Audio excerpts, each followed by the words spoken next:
I'm Chloe Learey, the Executive Director of the Winston Prouty Center, and welcome to another episode of Family Matters. This is a show where we talk about issues of interest to families with young children. And this is actually a little bit of a part two. We were, our last episode, talking with Chad Simmons, the coordinator of the Southeastern Vermont Building Bright Futures Council, our local early childhood council, which we could probably do a whole other session on. Yeah. Now that I think of it.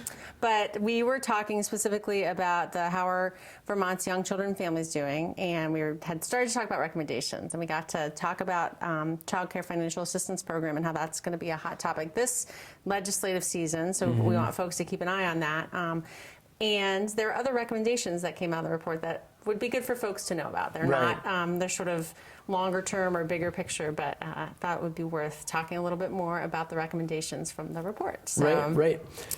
So the commission, again, had essentially a three-part recommendation to it. One was really looking at the financing and increasing the financing into our child care and early learning system. The remaining two is really more long-term and focusing on what do we envision our child care and early learning system to look like. So recommendation 2 really looked at inviting the Building Bright Futures network, so the network of early learning councils across the state and the State Advisory Council, to open up a process inviting all sorts of folks, parents, caregivers, early learning professionals, state and local elected officials, to envision what we would like to see our early care and learning system look like. And so it's specifically looking at the 0 to 5 age range.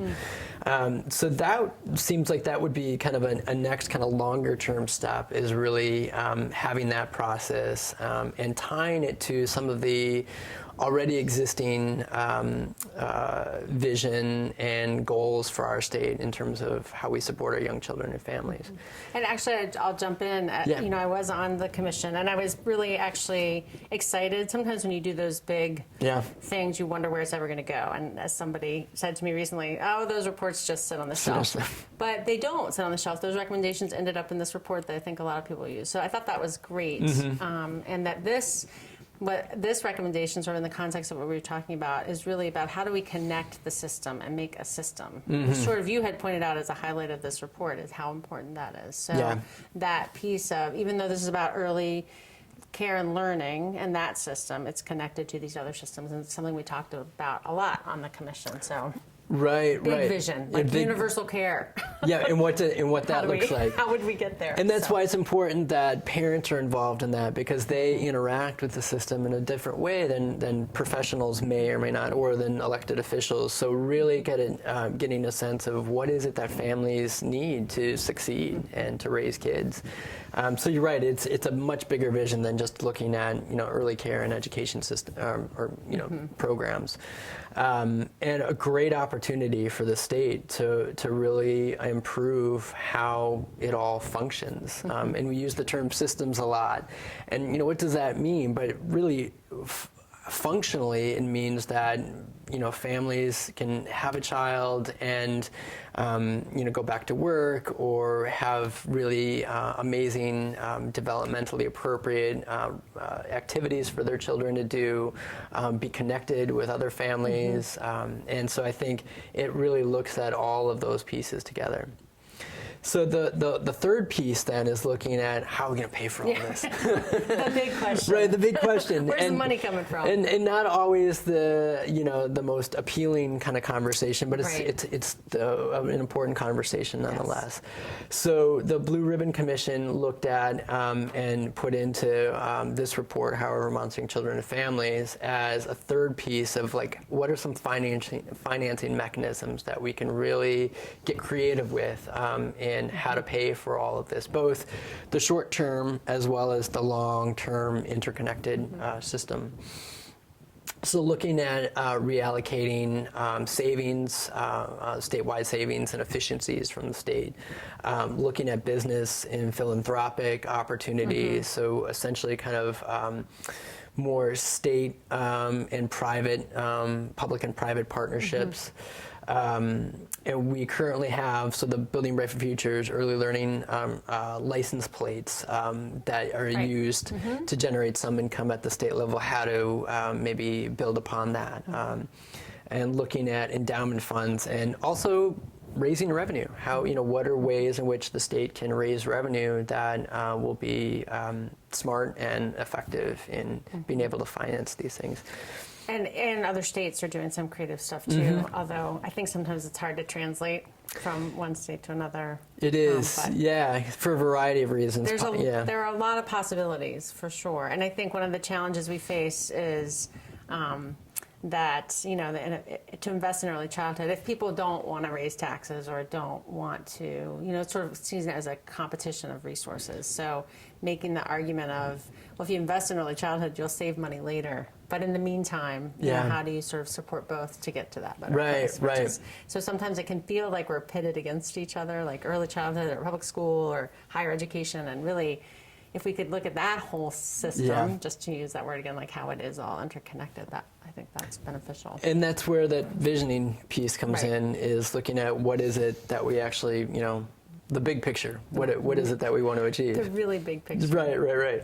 So actually, I think let's talk about how can people get involved? Like how, if this is interesting and you want to sort of get involved in early childhood, how would they? Yeah, it's a great question. So my role as the regional coordinator for Building Bright Futures in Southeast Vermont is to connect everyone, connect families, pediatricians, early care and learning providers, and have conversations around how we're doing, what are we doing well, what can we improve on, making connections, so really encouraging collaboration and relationship building. So our Early Childhood Council meets every month, every second Wednesday of the month from 4 to 5:30 at Winston Prouty, which is a great space to have those conversations at. And so we set up monthly conversations. We, in addition to doing council business, like how we paying for activities and so on and so forth, we also have conversations that touch on many of the different areas. So in this past year, we've talked about economic well-being, family-centered workplace policies. We've talked about trauma and how we can prevent or minimize trauma on families. So we've had a lot of really great conversations. So folks are always welcome. The council is open to everyone and anyone interested in seeing young children and families thrive.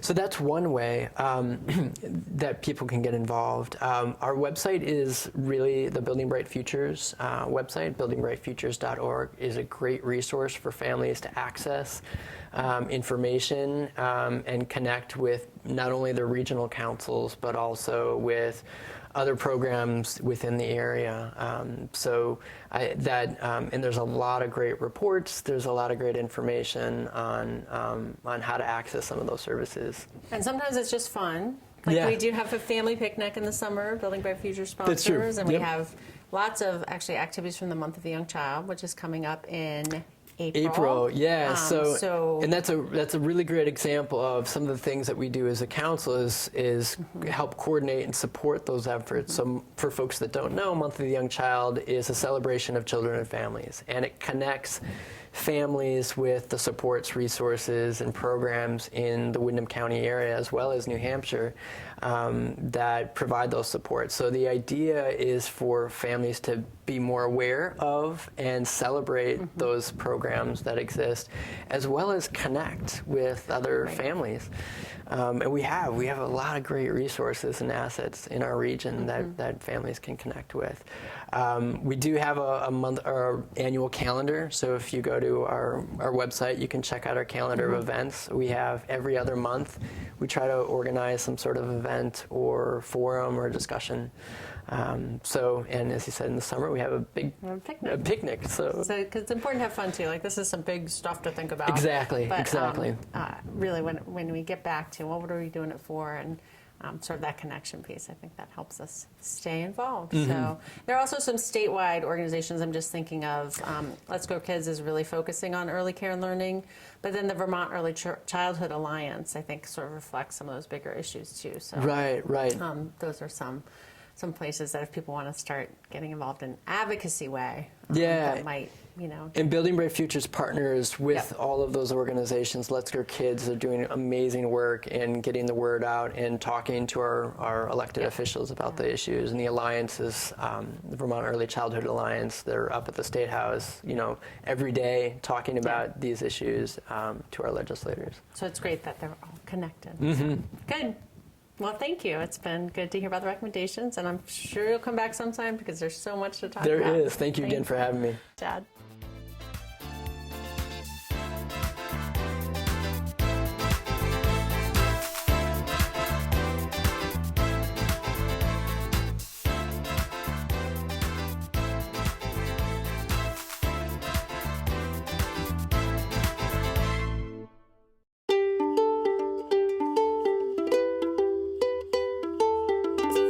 For the youngest among us, playtime is more than just fun.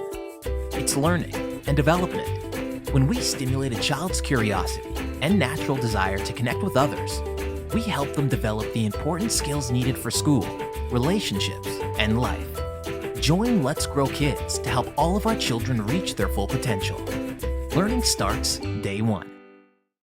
Hi, we have a special episode today because we had the privilege of having Senator Patrick Leahy visit our new facility up on the former Austin campus, and we were fortunate to capture that on tape. So we wanted to share that with you because it was really, again, an honor to have him there and have him help us celebrate the revitalization of an important place in our community and a new start for the Winston Prouty Center. So I hope you enjoy seeing Senator Leahy visit Winston Prouty.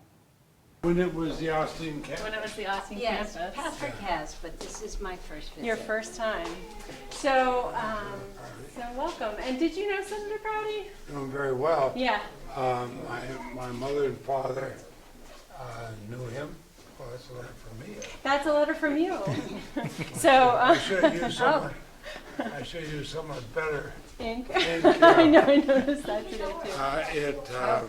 Yeah. Usually I use the indelible ink. I must have been I'll get you in the this pen letter. with me. But yeah, my mom and dad knew him. Uh-huh. And when I was in law school at Georgetown, I stopped by a couple times to visit him. And, Uh-huh. and then after I was elected to the Senate, Marcelle and his widow, Jeanette Prouty, became very Okay. friendly. Yes. Oh, nice. She was a She was wonderful awfully woman. nice. Yeah. Oh, that's so And nice. she would summer in Newport or in that area along the lake, and then in winter in Washington. Is that correct? Winter Well, I think she was in the suburbs somewhere. And the suburbs, Washington. And I think her son still lives down there. His last stepson, time you Robert, did. I believe his name. Yeah. So he's on our mailing list. I try to keep him informed. Good. So yeah, so we, I don't know if you know how we ended up here on the campus. So Tell we me used to about be on Oak Street. So that's that picture. remember We were there that. for a long time. And then we moved to a building that was over, it used to be the old Christian Heritage School. It was right across from Living Memorial Park, sort of tucked in there. And then we have grown, and so we needed more space. And we are not just an early learning center. I don't know, I sent a piece of information, but we also do community-based services with families. And so that was the part that was really growing. So we looked at the space, it was like a $2 million expansion we were looking at, which seemed a little crazy. And then the campus, we had looked at space here because it made more sense to use space that was available, but it wasn't gonna work. But when they went bankrupt, so that was in July of 2014, we started thinking seriously about space here. And so we ended up buying the campus, the whole campus. We bought the whole thing. The vision is that we'll own this building, and then the rest of the campus, we hope other people will buy parts of and make it sustainable. How many acres? 184 acres. It's Yep. close to water. It's close to downtown. 130,000 square feet of space. So this building alone is 53,000 square feet. We just need the top floor. So we moved here, we did renovations, we added classrooms. So infant care is one of those things that, If you had your druthers, what would you want here? what would we want here Yeah. in terms of other people on campus, Yeah. or just us? Well, no, and other people would get it, because you'd still be here, so you gotta have somebody that you can get along with. Right, so we have some tenants. High Five Adventure Learning's been here a long time. There's a school for kids with autism. But our hope was that we have other community partners. HCRS is our designated mental health agency. So they have some offices on campus and we partner with them and they have staff here. So if I could have anything here, I would probably develop. Wave the magic wand. Yeah, and I would, what we've really been talking a lot about in this community is the number of kids we have in custody. I don't know if you know, Brattleboro has over 140 kids in custody. There's an article in the paper today, the front page of the paper. It was about how it's 2 school principals who were talking about how kids come with so many needs to school. Well, we're working with those families before they get to school. So I would develop programming for parents to get more support. A lot of people are blaming the opiate crisis. I think it's a mix. I think it's, if you look at statistics, it's not just opiates, alcohol, lots of things. But I think the fundamental problem is parents don't know how to be parents. And if we can get to them earlier and do more prevention and parent education, that's what I would do. Right now, it's not coordinated, parent education and support. And I can't deploy, I don't have enough resources to change what staff are doing because we're busy helping them get housing and jobs. That's interesting. I'm supposed to be helping right now, I but you just have held hearings all over the state. I know probably that would seem to be an awfully high number just for. very high. I've seen in the Washington D.C. area a number of programs. Yeah. I want to show you the infant room. Programs for family support and around substance abuse. So this is our infant room, and we added this year with our move here, so we can have 8 infants. I like the windows. Isn't it? It's Nice space. That is the thing about this campus, is it's so inspiring. Well, here in Vermont, it can get very dark Yeah. for a hunk of the year. Yes. They worry about the lights that are really bright until spring. So the more you could have windows, and I'd have to, and you have artificial light, of course, but not to have to rely on it. Yeah. And I think psychologically, It's healthier. I look at some of the playground things that we had for our kids and our grandkids. You're recognizing them? Oh, God, yeah. They don't change much, do they? These little red and yellow cards. Uh-huh. Oh, God, we had those up Yep. and down our driveway and everything. Yeah. And it's so, we had a parent actually volunteer and paint the mural in here. So, I don't know if I can. Isn't that beautiful? You got the whale, you got Yeah, the that's really sleeping moon, nice. the nightcap. So we're so excited to have infant care, partially because, what we know about the brain science now is 80% of the brain is developed by age 3. And 90% by age 5, so we can't wait till they get to school. Well, We have to start now. People ask me, I've done, 5 Batman movies. Seriously. I know, I've seen them. But I give all the money to the Children's Library in Montpelier at the Calvin Cupboard. I had my first library card there when I was 4. I started reading probably about 3 and a half. My parents had a printing business, and you just always had people proofreading. I learned to proofread, read upside down, backward, and drive my staff up the wall. But I just love to read. Yeah. And everything follows from it. And so I go over there, and I volunteer reading hour, little kids all, and just urge them. And so I'd written an op-ed piece explaining how that really inspired me as being Batman comic books when I was 4 and so on. But they have a area of teenagers who are having a hard time reading. So I have a summer program. And I arranged with Marvel Comics and DC Comics to get full-size cutouts, everything from Captain America to Batman, and donate a whole lot of comic books. And somebody on the board of the group said, well, is this good for them to learn to read comic books? I said, well, work for Leahy. It's going to work for them. But And then I actually had one time in volunteering reading hour, 4 and 5 year olds. And then somebody handed me a note, and I said, oh, this is terrible. What's the matter? Batman's enemies hid their pictures here in the library. I have clues, I can't figure them out. So I grab my cell phone, I need some help. Door opens, in walks Batman. Here's these 4 or 5 years eyes like this. I bet they were excited. So Batman, I can't figure this out either, you know, that sort of voice. Yeah. Kids, oh, that's where we keep the books on music. And they go and they find the Joker or whatever. Yeah. That's where we keep the books on history. Nice. And it was a wonderful thing. And I was talking, we'd borrow the suit from Warner Brothers. Yep. And for the filming of these things, these have very sharp edges on it. It doesn't look that way, but they are. And I saw the actor, the local actor, a couple of days later. He had his kids about that same age. I said, what do you think? He said, oh, it's great. He said, I want to just pick him up and hug him. Oh. I can see some kid getting big scratches. They go home and his mother said, Jimmy, have you been playing? No, Mommy, Batman gave me that when he hugged me. Don't you lie to me. Doesn't sound very plausible. I love it, and the reason I give all the money to them and the money for them, they really, or just go back a long way back to Europe, they urge these kids, they work with them to read, they bring in things.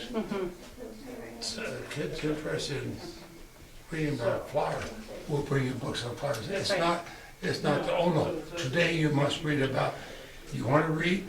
Read. And we do this with our grandchildren. We tell them, go to the bookstore, you see a book you want, if you read it, we'll buy it for you. And they go to the library, they're all excited to go to the library. One family, 10, 12-year-old, excited to the library on Saturday, you get a pile of books, they read them all. And you make a great point that It's our favorite yes, sign. Well, I hope I still am after November. As far as I'm concerned, you are. Thank you. Do you know what it's like living in the state, having you, Bernie, and Peter? Oh, the three of us are going to be going around together, I think, next week, I think it is. It's so wonderful. I just Thank was you. with people, I just met people from Colorado, and I'm bragging about you guys, and they go, oh, we know. Well, It's always unbelievable. they've got a great senator up this year in Colorado, Michael Bennett. He's a wonderful guy. Well, they have a nice governor, too. Yeah. Well, Michael's going to win, so re-elections. Thank you. So what you were saying. No, thank you. How important it is for kids to be motivated internally. And when you think about early education and what we're doing here, kids, following their direction. And don't say, you must do No, this. it doesn't work. There's, I don't know if you ever knew the singer Harry Chapin. Oh, absolutely. And he's a dear friend of mine. In fact, Oh, really? Yeah, I used to stay at our place in Washington when he was doing a show there. And he and his family come visit us at home in Vermont. And he bought a home in Vermont because they enjoyed ours so much. I gave one of the eulogies at his funeral. Oh, But the song that, and he sang it to our youngest son, was very bright. But he's having a hard time in school because you must read this and you must do that. And the song is the flowers are red, green grass is green. That's the way they've always been seen. But the little boy, why are you doing all those colors? I see all the colors. It's rainbow. And you're not coloring with, no, you must color this way. yeah. And but go online and just look up flowers are red. Okay, I will do Green that. grass Absolutely. It's roses are red. I think it's flowers are red. Roses Green are grass. red. Okay, Green grass all is right. green. But maybe it's roses. I don't know. But So, yeah. but it's what you were saying. Yeah. Don't kill mistake. creativity for God's sake. So this is a preschool and we, if like, sort of, Look at this. I won't even try to get them on those because I'll probably say that the rest of the evening. and that's very much our approach to early education. You know, people are calling it childcare a lot, and for sure there is a reason people use it as childcare. But say early care and education because that is what's happening here. So we try to set it up so materials are available. see. with our grandchildren. They want to buy go to the bookstore. They want to, of course, now the oldest is 18. He's in college. He's 8 hours over. He gets his own books. Yeah. And, you know, I think part of our goal too is, again, back to wanting to help parents know how to be parents and why their parenting is so important and just what to do. So if we could do A lot more of of the that. parents, single parents. You know, the philosophy of our program and our organization is inclusion. So we try to keep a mix of not only kids with disabilities. So that's why we're named the Prouty Center. I don't know if you know No, that. I didn't. I was going to ask you. Yeah, so we're named the Winston Prouty Center because he was one of the signers of the first Special Education Act, essentially. Oh, yeah. So that's we. I'm not surprised knowing Yeah. Senator Prouty. So the Prouty Center was one of the first preschools in the country for kids with disabilities. And what's happened is the recognition that kids should just be with kids. They'll learn best with kids. So if we had all kids with special needs here, that wouldn't, it wouldn't fulfill our mission of sort of wanting to make sure people are educated. And we do the same thing with sort of economic diversity. So we try really hard to have a mix of families who might be single parents, whose kids might, we have families who have foster children here, and sometimes there's actually a situation right now where the biological mother comes and does a visit here. The son is in the infant room, and we're able to offer an environment where they can have their joint visitation instead of the office downtown, which I don't, it's a little. Yes. So those are the kinds of things that we are trying to do to foster sort of parent development. So I don't mean to be a cliche, but it's not one size fits all. No, absolutely. But No, you can't do it that way. It's sort of what you were saying. You can't say today, color the red and color that doesn't work for anybody. So, and actually I will share, it's not public yet. So, we're actually going to change our name and add, this was the Winston Prouty Center for Child Development, and we're going to add and family. So the Winston Prouty Center for Child and Family Development. And I really hope to focus on how to grow families as well. I think Senator Prouty would like that. I hope so. Oh, I'm sure, Yeah. yeah. Well,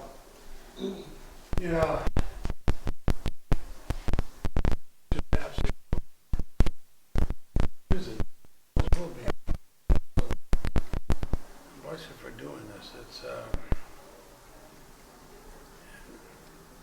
Yeah, and I think just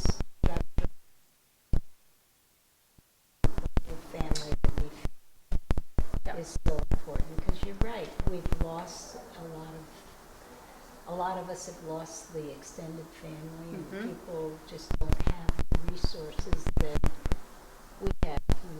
Our kids were getting older, and we were first very young kids, and we had something to this set of parents, that set of parents, watch their kids. We only had to fear whether they give them back. Right. That's so much fun with them. I often say to people, don't get into early childhood because you like kids. Like, don't, you have to like adults do. You have got to work with everybody. So you got to be a people person. So sure, that's very important. We had her then, she's 8 now, she's probably 4 or 5 years old. Granddaughter was with us for a couple of days, so she calls me Baka, and we'd all get up, but I pretend to still be in bed, or still be asleep. And Marcelle said, "You gotta go wake him up." I hear, wake up Baka. jump in, whoomp onto the bed, and I'd feel pushing me back. Come on, you gotta wake up. You gotta go to work. So I get probably keep going. I know you can do it. I'll do it for you. I was laughing so hard. That at that point, he almost couldn't get up. He 'cause couldn't was get up. laughing so hard.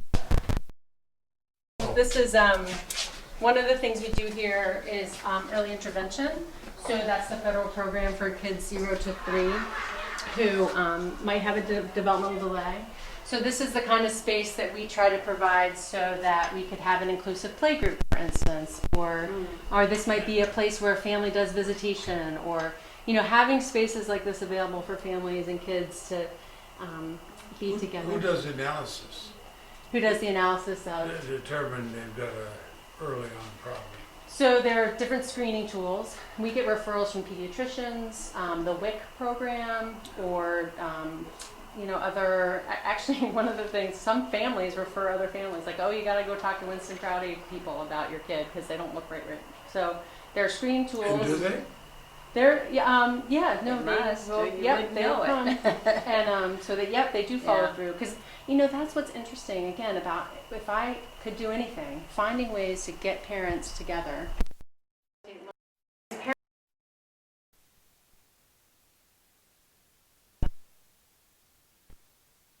Because they trust each other, and then they'll trust us.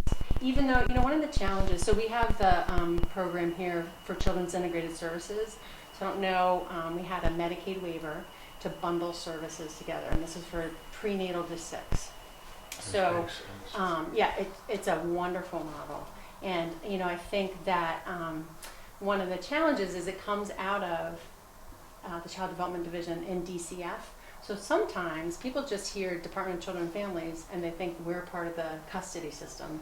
So sometimes there are challenges with trust. So when parents refer each other, like, oh, no, Winston Prouty's great. So They're different. Yeah, they're different. They're not. So In a good way. In a good way. So Yes. there's things in there. So the funding for Children's Integrated Services is Medicaid, and then for the That's not enough for everything. Oh, it is not enough. If you could wave a magic wand and find us some more funding. What are other sources? So for the early learning, that's for community-based services. So everything we do with parents and families needs to come from that bundle. And then in the early learning center, it's tuition. And some families get subsidy or financial assistance. Some couldn't pay their tuition. Right, so we do have, and actually there's a Blue Ribbon Commission right now in Vermont to study high-quality, affordable childcare and making it accessible. I'm on that commission. It's fascinating political theater, but that's another story. I can only imagine. Is the commission cover the state? It does. So it's a year-long commission. We're going to be done in November and put out a report about recommendations for what's high quality and what's affordable, and recommendations for how to finance it, because the price tag will be very big. I think almost too big sometimes, but we'll see how that goes. So. Some areas of the state, not many, but some are quite affluent. Right. And others are anything but. That is a thing to me that's fascinating about Vermont, is each region is really different. So in our community, we have a lot of home-based providers who do early care and education who are really good and strong, and participate in the STARS program, which is the quality rating system, and others that don't, and families really can't access care. So there are lots of regional differences in Vermont, which makes it hard to make recommendations sometimes. But that's most of our funding is tuition, which could also include subsidy, and then Medicaid or community services. So, I noticed you have, I noticed on the doorway is a sign for laundry. The days which group does laundry. How much of the personal care support do you have to give it's not really what would normally be with a school? So right now it varies. There are not a lot of kids who come in with such severe disabilities that they need. Is that what you mean, like personal care, like the kind of physical care? Or? Well, I'm thinking it's socioeconomic. They don't have what they need. So we, They may not have physical. And they also, They may have some very. and that's all part of teaching parenting. It's Yes. personal care. Yes, exactly. Getting them to their doctor's appointments, here are things, basic needs. Sometimes we have issues around what comes in for lunch. So if they don't have lunch, we ask families to bring lunch, so we'll provide food. Or sometimes a donut and Cheetos and an apple juice will come in. So that's a learning moment. Yeah. So I would say, we have a really Which is a big big mix improvement of not having food of at not all. having food at all. Exactly. And we try really hard not to judge them. Like that is, I think, the worst thing you can do to a parent is make them feel bad. Like, why did you send this in? Or I'm not giving them that food. So it's really, we try to be very respectful and approach it from a teaching moment, or opportunity to partner with, actually. When even the teaching, like you were saying, adults really don't want to be told, like, you're not doing it right. Like, if we think kids don't, adults really don't. Or So if even we, implied. even implied. So we really, our approach is very much, how do we partner and join with the family to say, what do you need? Or have you ever thought about this? Or, you know, whatever. And again, parents together could do that. So we have a mix of families, some of whom are affluent or middle class, and some of whom are not. And if we can do more sort of parent togetherness and opportunities for learning, I think they can learn from each other just like kids do. So that's the kind of thing, if I had more, I would do more to support parents. So it's fun. It's a good opportunity. And Probably someday you're ready to tear your hair out to look like me. some days, you know, I think, hi, Becca. Yes, Did you? I bet you did. Twice in one day, it's We were wonderful. at lunch together. I think the thing that's been challenging is this campus. So we've added on managing this campus, and that makes me tear my hair out sometimes. But I have a present for you. That may change. Yeah, it will. It's a short term, and we are helping the community. I mean, if this sat here bankrupt for years, like, we know what happens. Northfield, Mount Herman's just sitting there. So I was honored that we were in a time and a place where we could do something for the community to bring this place back to life. So that's my vision, and it will happen. I know it will. How long have you been here? We moved here in July. Oh, so it's Just very The recent. newcomers. It's very recent.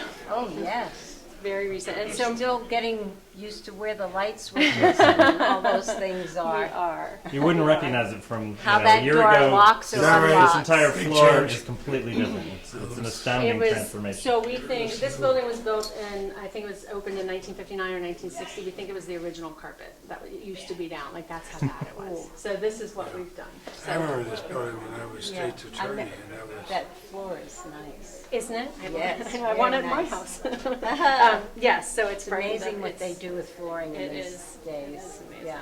So yes, it's been a big project, and we have, you know, most of the buildings are filled. We have some other spaces, some other tenants to try to find, and so we'll keep working on it. But Yes. I'm very impressed from the tour, and I think it's going to be exciting for your grand opening. But I'd say to the people in this area, you've got a treasure here. Take care of it. It is good not only for the area, it's for the generation it's serving, but they will be good for the next generation too.